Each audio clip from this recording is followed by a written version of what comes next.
Bienvenue dans cette nouvelle édition de Un apéro avec Motomag, votre petite friandise du vendredi. La friandise, c'est Kabyle qui est à côté de moi sur ce canapé Motomag, le fameux canapé Motomag. Kabyle, t'es venu à la fois en voisin, puisque t'es pas loin de chez nous à la rédaction de Montreuil. Oui, On t'avait rencontré à l'Alpe Adventure Festival il y a 2 ans. c'est ça. Et ce qui nous avait intéressé, c'est que dans ce salon de l'AGS, tu avais une fière Multistrada V2 Enduro.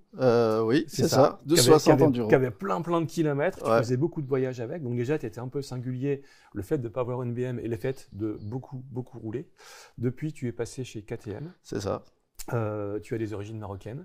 Exact. Et dans ce qui te caractérise, tu es quasiment tous les ans sur des trips au Maroc, mais des trips, je vais pas dire un peu extrêmes, mais toi, tu n'es pas dans les sentiers touristiques habituels, tu n'es pas coincé entre 2 quarts de touristes et 2 convois du Club Med, tu connais le Maroc comme ta poche. Et du coup, cette émission, cet apéro avec Motomag, un peu en mode National Geographic, mais on sait tous que moi j'aime justement ces émissions de voyage, elles sont là pour que tu nous partages un petit peu tes bons plans et puis les secrets, les bons conseils pour aller au Maroc, vivre un peu une aventure en dehors de toute organisation. Petite parenthèse dans cette émission, j'ai fait moi aussi récemment un truc au Maroc, là très organisé, mais pas moins aventureux, qui était le Honda Adventure Road, on en parlera dans une autre émission, c'était en Africa Twin. Kabyle, ton parcours de motard, pourquoi tu fais de la moto? Alors, je fais de la moto. Tout d'abord, je tenais à vous remercier. Bah non, t'es le bienvenu. Je tenais à vous remercier toute l'équipe de Motomag. Je tenais aussi à souligner le confort du canapé. Et moi, je tiens à souligner, quand il vient à la rédac, des fois, il amène des gâteaux, donc tu viens quand tu veux. Voilà. Je fais de la moto, c'est une passion depuis mon enfance. Ouais. Bah, depuis que j'étais tout gosse, dès que j'entendais une moto passer, j'étais comme un fou. À mes 18 ans, ma mère m'a offert le permis, que je remercie, c'est grâce à elle. C'est sympa, c'est rare, hein, les Ouais, mères qui offrent ouais, le c'est permis. ça. Moi, ils voulaient pas que je le passe. Hein. Ouais. Ouais. Dès que j'ai dit que je voulais faire de la moto, elle m'a dit, écoute, tu veux faire de la moto, on va encadrer ta passion. Du coup, j'ai passé le permis. Elle m'a offert la première moto. Elle doit faire quoi? Elle m'a fait une 250 NX. Mais c'est Une sympa, Honda. ça. Ouais, La mini Dominator, en fait. C'est ça. Alors, c'était la vert pomme toute chelou ou la rouge? C'était la rouge. Ah, bien, bon Ouais. choix. C'était la rouge. C'était ma première moto que j'ai cassée 2 fois Pourquoi casser? parce que j'ai oublié de mettre de l'eau dedans. Du coup, le moteur, il était cassé. D'accord. Après, j'ai eu une SR500 Yamaha. Ah ouais. Voilà, ça n'a rien à voir avec Non. Ouais. la NX. Et là, ça roulait sans eau, donc t'étais bien. Voilà, j'étais bien. C'était un refroidissement par La air. NX, c'était un liquide, c'était pas un petit moteur C'était à un air. liquide. D'accord, parce que la 650 était à air, et la 2,5 c'était un liquide. C'était, ouais, D'accord. il y avait un mono, c'était un monocylindre. Ouais. Ouais. À l'époque, j'avais l'impression d'être sur une Jebel. Bah, évidemment. Ouais. Et je suis passé à la SR 500. Je me suis bien fait la main dessus. Après, c'était l'époque des sportives. Et j'étais sur des Ninja, Ouais. des 636, après la ZX10, après Z1000, après j'ai enchaîné les motos. Quelque chose me dit que ça roulait un peu vite.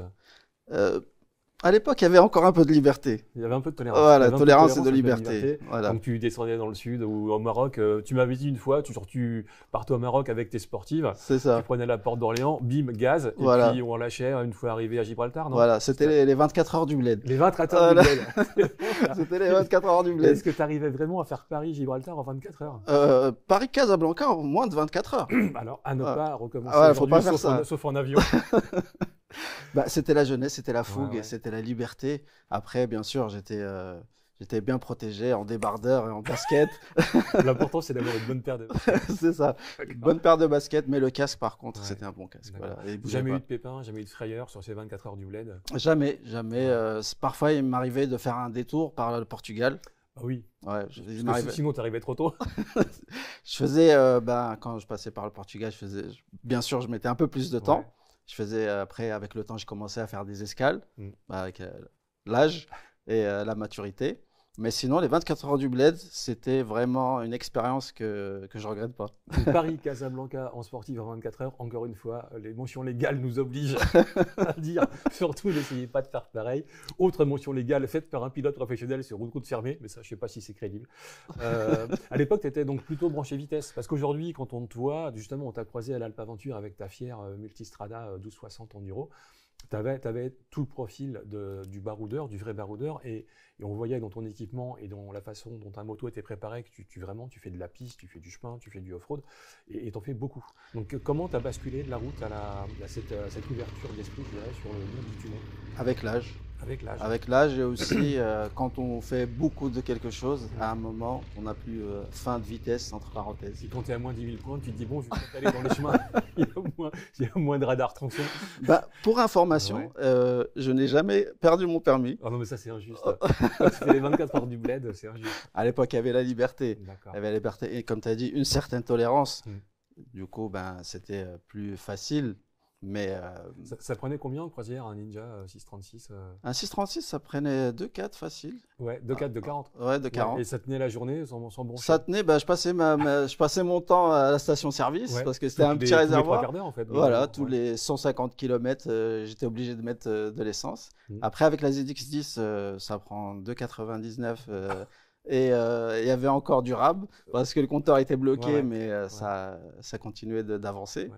Mais bien sûr, c'était sur autoroute. Oui, dans des conditions sécurisées. Voilà, sécurisées. Mais faut pas faire ça. Faut pas faire ça parce que c'est complètement inconscient. Avec le recul, ben, je me rends compte qu'en fait, j'ai de la chance d'être encore ici et être. Moi aussi, j'ai fait des trucs à la con avec des sportifs il y a 35 ans. Et puis, c'était à l'époque qu'ils faisaient ça. J'ai des copains qui mettaient des micros sur leurs échappements pour rouler à fond et s'enregistrer. Et après, ils mettaient la cassette dans la voiture. Enfin, c'était une époque complètement dingue. Vous nous direz dans les commentaires si vous avez connu cette époque-là, ou si vous êtes plus sage, permis à 2, slider 9 qu'on jamais frotté, etc. C'est ça.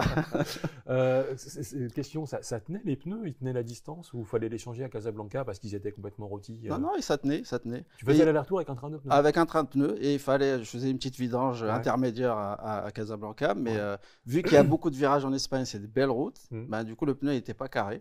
Je prenais en général des nationales et des petites routes. Du coup, ben, j'arrivais à garder le train de pneus intact, bien arrondi. Ça me fascine. Ça me fascine. Alors, on sait que tu es un grand sportif, tu fais des marathons, tu fais des choses comme ça. C'est bien ça. Il fallait quand même déjà une condition physique pour tenir 24 heures à ce rythme-là. Parce qu'à un moment, tu as la fatigue, tu as la concentration, tu as tout ça qui est un peu. Les 24 heures du bled, ça se préparait un peu? Ça se prépare mentalement et physiquement. Après, dans les mêmes voyages, je faisais des 10 000 et des 12 000 km en 4 semaines. Parce qu'une fois que tu étais arrivé à Casablanca, tu partais rouler au Maroc. C'est bien ça, oui. Je faisais en sportif, oui. Mais à cette époque-là, tu devais être seul au monde, avoir ce type de moto sur ce type de route. À l'époque, c'est vrai qu'il n'y avait pas beaucoup de motos au Maroc. Au Maroc, c'est depuis 2010 à peu près qu'il y a eu une explosion du parc de motos. Il y en a avec les clubs aussi. Il y a beaucoup de clubs maintenant au Maroc. Et à l'époque, c'est vrai que c'était rare où je croisais des motards. Et des motards aussi qui venaient d'Europe parce qu'il y avait une certaine appréhension. Ils disaient que les routes, elles étaient pas très bonnes alors que c'était du billard par endroit. Et c'est vrai qu'il n'y avait pas beaucoup de motards. Et maintenant, le Maroc est devenu la Mecque des motards. Alors justement, ça nous emmène justement droit au but parce que donc tu disais avec l'âge, tu es passé plus sur une vision voyage, aventure, voir tout terrain, voir un peu tout terrain, un petit peu engagé. C'est ça. Le Maroc est devenu une espèce de mec des motards parce qu'entre les locaux, les touristes, les tours organisés, il y a quand même, je ne vais pas dire du monde parce que le pays est immense et comme me disait un des guides avec qui j'étais il y a quelques semaines, aujourd'hui globalement ça roule sur la moitié nord du Maroc. Si tu inclus tout le territoire jusqu'en Mauritanie, tu as encore un terrain de jeu qui est gigantesque et qui n'est pas totalement exploré. Donc toi en fait dans cet apéro tu vas nous donner quelques conseils pour pas être coincé entre deux cars Jet Tour ou Fram Voyage avec ta moto. Premier conseil c'est Khénifra. Tu dis Khénifra c'est un lieu touristique mais tu as des endroits, tu as des petites pistes à côté qui te permettent d'être complètement en dehors de cette ambiance touriste de masse. Premier tour de jante en solo dans les forêts de cèdre. Là, je suis pas très loin d'Aglmamazgza et je remonte cette piste caillouteuse et c'est vraiment un régal. C'est physique mais c'est un régal. Il y a des chemins dans la région de Kénitra, Ifrane. C'est une région où tu as des forêts de cèdres, où tu as des singes qui sont sauvages, que tu peux croiser comme ça en roulant, et qui n'hésitent pas à venir vers toi te gratter. Voilà, faut faire gaffe, parce qu'ils sont sauvages et il ne faut pas les toucher ou se comporter avec eux comme des animaux domestiques, parce qu'ils sont quand même porteurs de quelques maladies et ils viennent, on peut leur donner à manger, mais voilà, il ne faut pas leur donner aussi des biscuits ou du chocolat. Parce qu'après ils s'habituent et puis ils viennent agressifs pour avoir à manger. Voilà. Et cette région-là, c'est une région où il y a beaucoup de lacs, dont le lac Aglmamazgza. C'est un lac, bien sûr, qui a souffert de la sécheresse ces dernières années au Maroc. Il a un peu diminué, mais c'est quand même un endroit qui est magnifique. Et il y a des pistes qui traversent ces montagnes jusqu'à descendre dans le sud-est. Et là dans les pistes, tu croises des 4x4, des motos, tu arrives à trouver des endroits où tu es globalement. Toi qui te plaît, c'est d'être tout seul sur ta trace. C'est bien ça, oui. De ne pas croiser grand monde. Voilà, moi je pars en autonomie, j'ai tout ce qu'il faut pour survivre. Et je préfère prendre des pistes où il n'y a pas beaucoup de monde, malgré qu'au Maroc, n'importe où tu trouveras quelqu'un.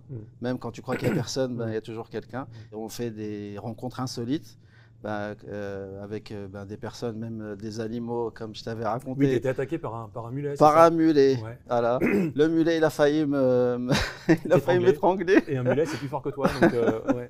J'ai essayé comment ça s'est passé, ça, l'attaque du mulet? Alors, j'étais dans la région de Khenifra, sur une côte, et je vois un mulet attaché à une corde qui faisait tout le long du chemin. Je m'arrête, j'essaie de béquiller la moto, j'arrive pas. Le chemin, il était accidenté. Et je vois le mulet qui arrive sur ma gauche avec la corde qui me prend à la gorge. Je me baisse pour qu'elle ne m'attrape pas à la gorge. Elle passe au-dessus de la visière et elle m'attrape elle m'attrape la fixation de la GoPro qui était... La mort à la con, étranglée par un mulet. Par un mulet, au milieu de nulle part. Encore, tu serais bouffé par un requin blanc, il y a un côté rock'n'roll. C'est ça. Ou bouffé par un lion. Ouais, un lion. Voilà, ouais, là, un mulet. Ouais. Elle a failli me sauver. Imagine la honte sur ta famille. Kabil, il s'est fait attaquer par un mulet. C'est pour ça qu'il faut faire très attention, parce que c'est des aléas, voilà, c'est un accident improbable à la con, mais qui est arrivé, et jamais je me serais imaginé attaqué par une corde d'un mulet. Mais c'est aussi ce qu'on cherche quand on va un peu à l'aventure tout seul ou en tout petit groupe, etc. C'est bien ça. Donc de Khenifra, tu dis il y a d'autres endroits qui sont le cirque de Jafar, qui est un endroit assez connu avec des oueds qui sont enfermés par des montagnes, c'est ça? Entre les montagnes là-bas, c'est ça le cirque de Jafar. Je vais entre les montagnes. Et ils ont annoncé des intempéries. Là, comme tu vois là-bas, il y a de la neige dans les sommets. Et avec les intempéries, on n'est pas à l'abri d'une crue. On passe sur un oued qui est asséché et il y a des falaises. C'est vraiment un endroit magique où il y a un calme qui est impressionnant et des paysages qui sont vraiment hallucinants. Après, ce qu'il faut savoir, qu'il y a toujours des risques. Parce que quand on roule dans un oued, on n'est pas à l'abri d'une crue. Une crue éclair qui arrive comme ça, parce qu'on a tendance... un orage en amont 50 km, ça peut te précipiter une crue, et la légende comme quoi l'eau arrive à la vitesse d'un cheval ou d'un loup, c'est pas une légende. Non, c'est pas une légende, c'est une réalité. Donc il faut viser toujours un plan de secours sur les bords de l'oued. C'est ça, c'est ça. Et dans cet endroit-là en particulier, la falaise elle est abrupte et on peut vraiment pas s'échapper. Donc l'eau arrive, qu'est-ce qui se passe? T'es mort? T'es mort. Si tu as survécu au mulet, tu te fais noyer. C'est ça. Ça donne envie d'aller au Maroc. Alors, juste quand on arrive dans le conseil que je peux donner, si on entend un bruit de tonnerre et qu'on est dans ces endroits-là, faut se sauver. Parce qu'en fait, la vallée emmène un écho, c'est ça qui te... Voilà, il y a un bruit de tonnerre, un grondement. Ouais. Voilà, dans n'importe quel oued, on entend un grondement, il faut savoir qu'il y a une grosse vague qui arrive. Et que tu n'as pas beaucoup de temps. Voilà, tu n'as pas beaucoup de temps. Ouais, mais cet endroit-là, il est magique. Et bien sûr, faut y aller, faut connaître et faut toujours donner sa position à quelqu'un. Il faut toujours qu'on sache où tu es. Où tu es passé, où tu voilà. Où à te retrouver. Comme ça, s'il y a un problème, il faut que les secours puissent arriver facilement. Toi, quand tu navigues sur les pistes comme ça, tu les connais par cœur, ou tu as un GPS, une carte, ou tu vas au pif, ou tu demandes aux gens comment tu fais pour trouver justement tes itinéraires? Ce que tu dis après le cirque de Jafar, tu arrives sur Orfood, tu as un petit camping qui a l'air très sympa avec un mec qui est motard qui te donne les bons conseils. Raconte-nous ça. C'est ça. Alors, parfois, quand je voyage, j'y vais le jour pour le lendemain. Ça veut dire la veille, je décide de l'itinéraire du lendemain par rapport à mon état de physique, par rapport à la météo, par rapport à l'envie, parce que parfois il m'arrive de rester 2-3 jours dans un endroit quand j'aime bien. Et je regarde sur des applications parfois, des applications de partage de traces, ou par du bouche à oreille. C'est quoi ces applications pour des gens qui ne les connaîtraient pas? Alors, on a l'application Wikiloc. Wikiloc. Voilà, Wikiloc, c'est une application de partage de traces. On a aussi les traces, elles sont commentées, c'est-à-dire on te dit c'est dur, c'est de la caillasse, c'est faisable, c'est niveau 1, 2, 3, 4. C'est bien ça. Ouais, c'est commenté, c'est illustré et on peut facilement... Après, c'est commenté par des personnes qui trouve parfois la trace facile, mais pour quelqu'un de novice, il va la trouver difficile. Ouais. Le mec qui dit ouais, je suis passé là au Dakar, c'était simple. C'est ça. J'ai fait le scratch. Et toi, tu es là dans la montagne. C'est bien ça. Du coup, il y a en off-road, ce qu'il faut savoir, c'est qu'il y a toujours des difficultés. On peut être sur une piste facile et d'un coup, on a une difficulté. C'est pour ça, faut bien se préparer et faut pas prendre à la légère le off-road. Faut vraiment se préparer, comme on a dit, physiquement, s'entraîner, avoir une capacité d'endurance. Quand tu remontes, quand tu relèves ta moto 10 fois par jour, faut pouvoir la relever, aider tes copains au cas où, etc. C'est ça. Surtout si on est dans le sable, et par exemple le sable meuble, et qu'on n'a pas d'appui et qu'il faut soulever la moto plusieurs fois, ben, il faut effectivement avoir une bonne condition physique pour pouvoir faire face. D'accord. Alors, troisième point de ce voyage, tu es au camping Tifina, c'est ça? Voilà, Tifina. Et le type, il est motard, donc il te donne justement ce genre de conseils. C'est ça. Il s'appelle Mohamed Tifina. Et je tiens à le remercier par cette occasion. C'est un motard qui connaît très bien la région de Harfoud. Il a un camping qui est un camping avec des chambres, avec un restaurant et toutes les commodités qu'il faut. Il organise aussi des excursions en 4x4. Et aussi des assistances pour les gens qui sont à moto et qui veulent une assistance avec un 4x4. Et il connaît très bien la région, il connaît des traces et qui ne sont pas connues par tout le monde. Et aussi des connaissances pour pouvoir bivouaquer ou prendre un hôtel.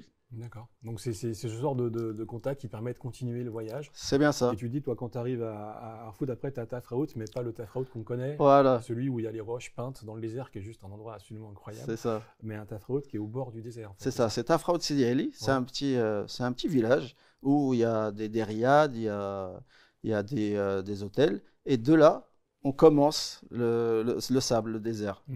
Toi, ce qui te plaît le plus au Maroc, c'est la montagne, c'est le désert, c'est quoi? Moi, j'aime tout, voilà, j'aime tout le Maroc. 24 heures du bled. Les 24 heures du bled. Le Paris-Dakar, le Paris-Casablanca. Et dans cette région, il y a eu une tempête de sable qui m'avait surpris. C'était une tempête de sable, on ne voyait plus rien. J'étais sur le chemin, du coup, je me suis dit, allez, je vais prendre la route, on ne sait jamais. Et heureusement, parce qu'on ne voyait plus rien du tout. Et c'est des aléas qu'on peut rencontrer. Dans ces cas-là, il faut s'arrêter, il faut rouler, il faut se mettre à l'abri derrière un rocher, un arbre. C'est quoi le conseil? Alors, dans ces cas-là, si on n'arrive pas, on n'a vraiment pas de visibilité, qu'on ne se sent pas capable de continuer, il faut vraiment s'arrêter.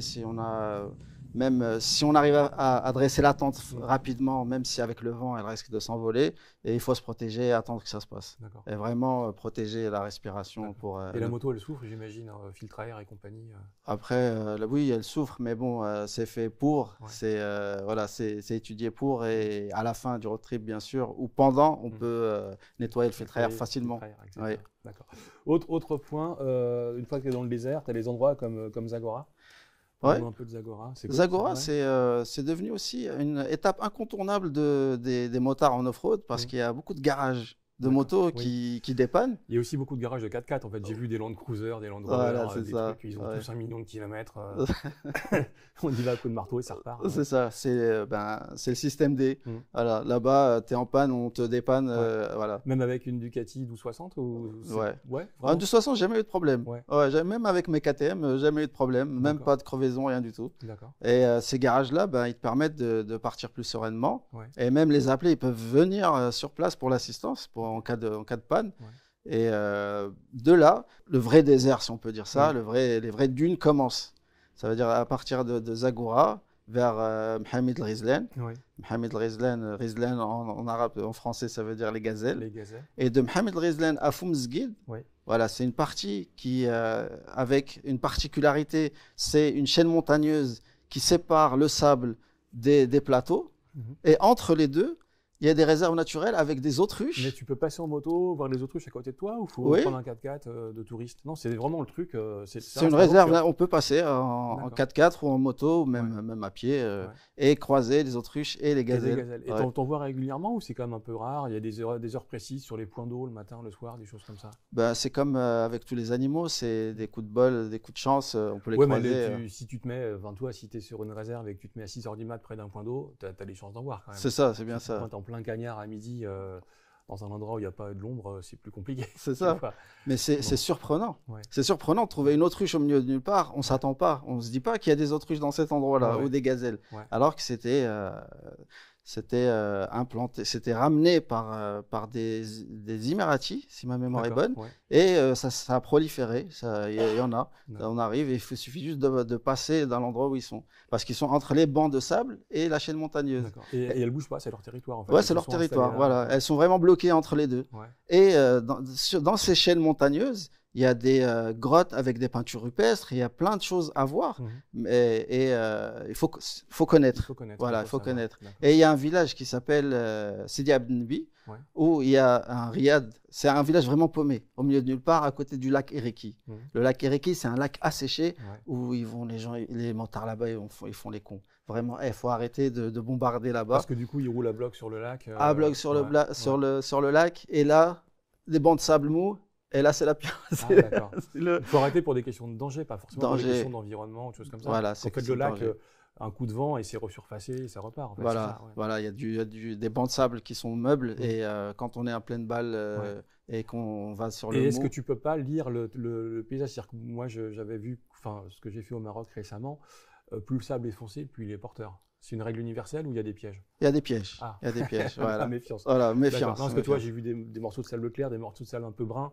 Tu sais que si tu passes sur le sable brun, globalement, la moto est un peu plus portée. Oui. Au bord de la mer, oui. Dans la plage, voilà. Dans la plage, parce que c'est mouillé, on peut faire cette différence-là. D'accord. Mais dans les lacs séchés. Dans les lacs séchés, dans le désert, c'est différent. Il y a des croûtes de sel sur ces lacs-là ou pas? Tu as des portions un peu blanches? Oui, il y a des croûtes. C'est comme aux États-Unis. D'accord. C'est dans les lacs où ils sont. C'est cool à rouler? Oui, c'est magnifique. Alors tu dis, pour quelqu'un qui a fait les 24 heures du bled, tu dis il ne faut pas rouler trop vite, etc. Mais sur d'autres discussions qu'on a eues, tu aimes bien les voyages avec ta 1290 KTM. Et à chaque fois, je te demande, mais 1290, est-ce que tu as besoin de 160 chevaux? Tu fais, ah ouais. Donc toi, sur les lacs, tu fais quoi? Tu es à combien? Tu as besoin d'autant de puissance, sincèrement, pour voyager, pour faire de la piste, pour être un peu dans le sentiment de liberté? Alors sur le lac, quand je suis seul comme ça, dans des aventures comme ça, je fais pas trop le con. J'essaie de rouler raisonnablement. C'est quoi raisonnable? Raisonnable, 160, c'est... Voilà. C'est ça, raisonnable. En sécurité. Voilà, parce que je suis tout seul et c'est un marathon. C'est une course de fond. C'est pas une course de vitesse. Et pour répondre à ta question, la 1290 Super Adventure, surtout la R, je suis tombé amoureux du moteur. C'est un moteur qui a du caractère. C'est vrai qu'il est survitaminé, mais quand on est en mode off-road, le moteur il est très souple. La partie cycle, elle est très confort. Elle est c'est une moto très joueuse et on se rend pas compte du poids quand on roule. Elle est vachement maniable.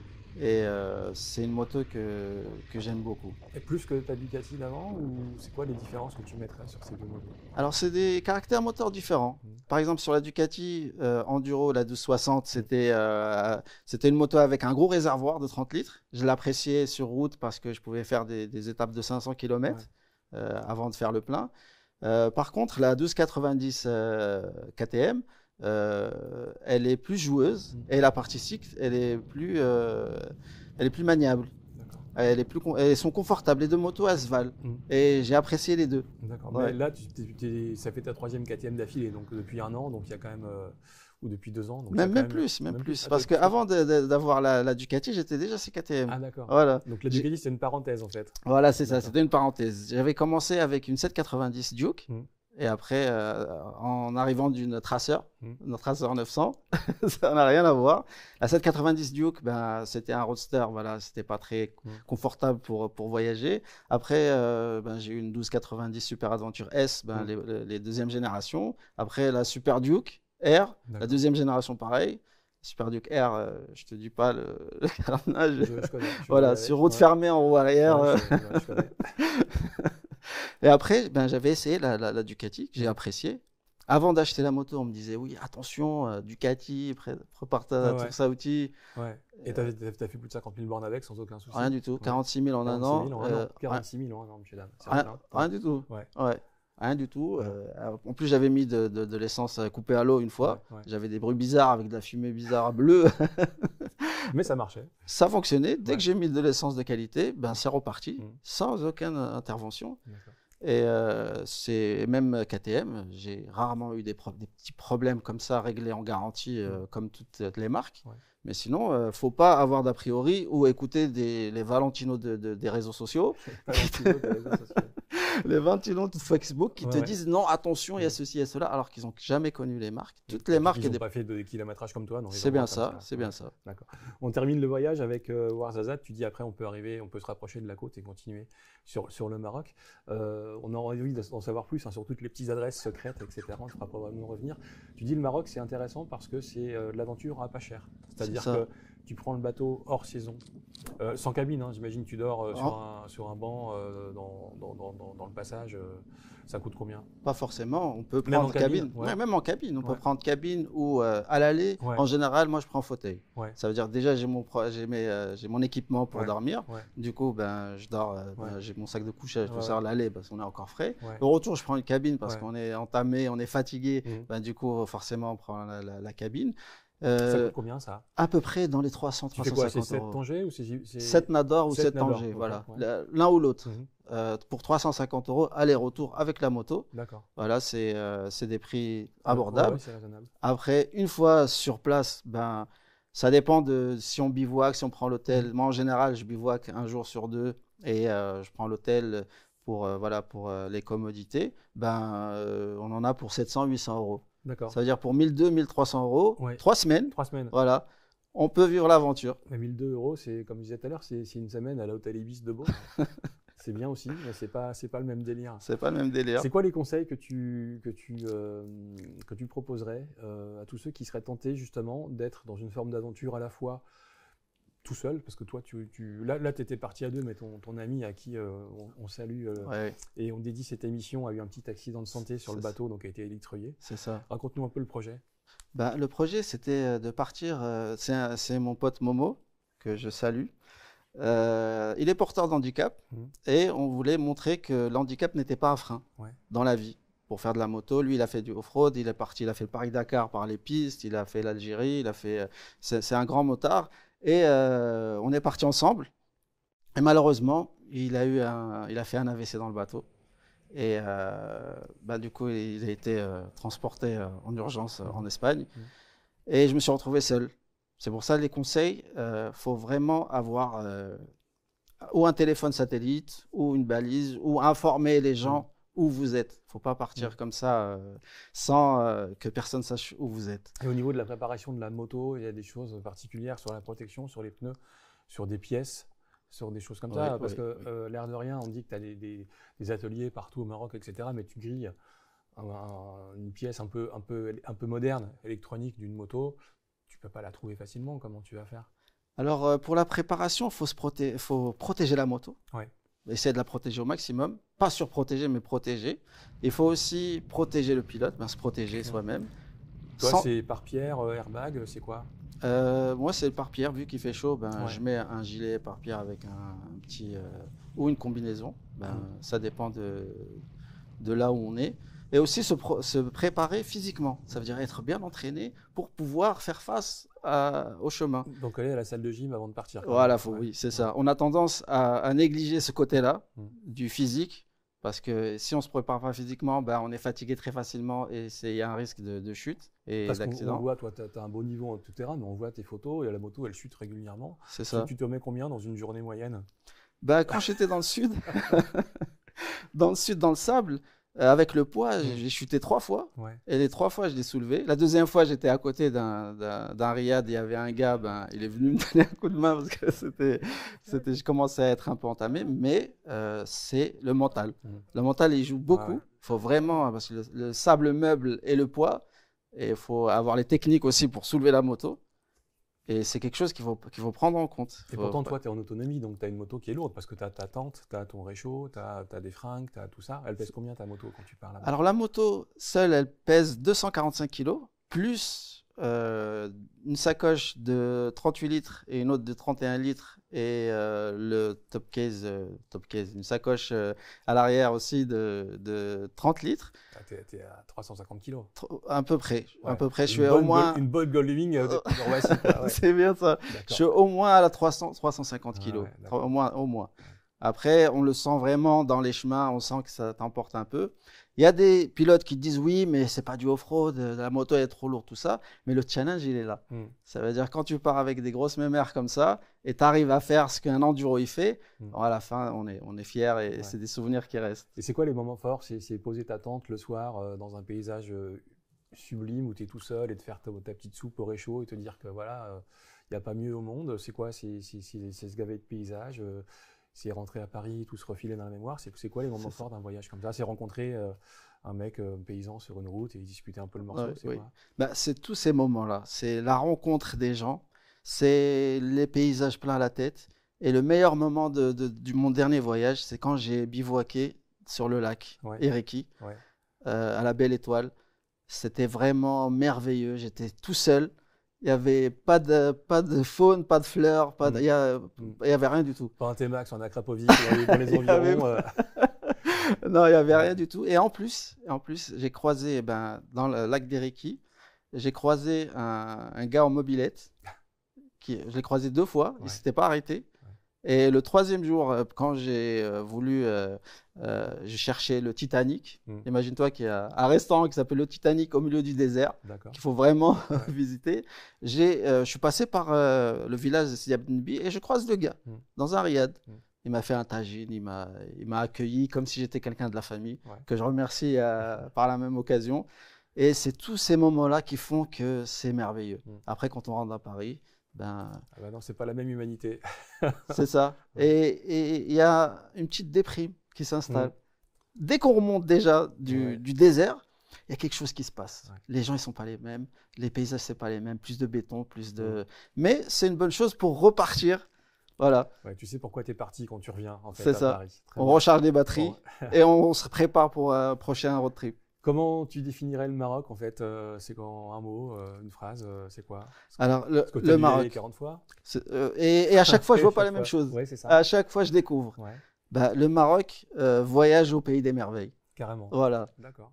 C'est bien. Écoute, moi, je vous parlerai aussi du Maroc, puisque moi, j'ai fait donc les Honda Adventure Roads de manière plus organisée, mais avec aussi quelques beaux moments d'aventure et quelques beaux moments de paysage.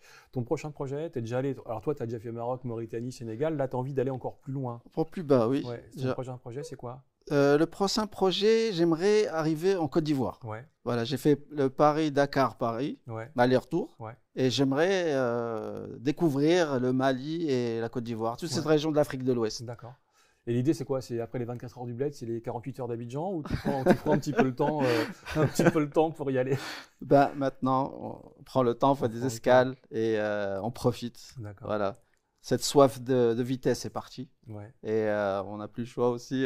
Tu fais quand même de la borne parce que coller tout ça dans tes congés, c'est l'air de rien, c'est pas. Oui, c'est physique. Il faut tenir le planning pour histoire d'être au boulot, au retour, c'est ça. le jour prévu. C'est ça. Il faut en profiter un maximum. Et rouler aussi, c'est un plaisir. Et en même temps, prendre du plaisir dans les endroits avec les personnes qu'on croise et avec les paysages qui nous entourent. Belle philosophie, belle phrase de fin. Donc, on suivra tes aventures jusqu'en Côte d'Ivoire. L'idée, c'est de mettre la moto dans le bateau ou de remonter après pour des questions de timing?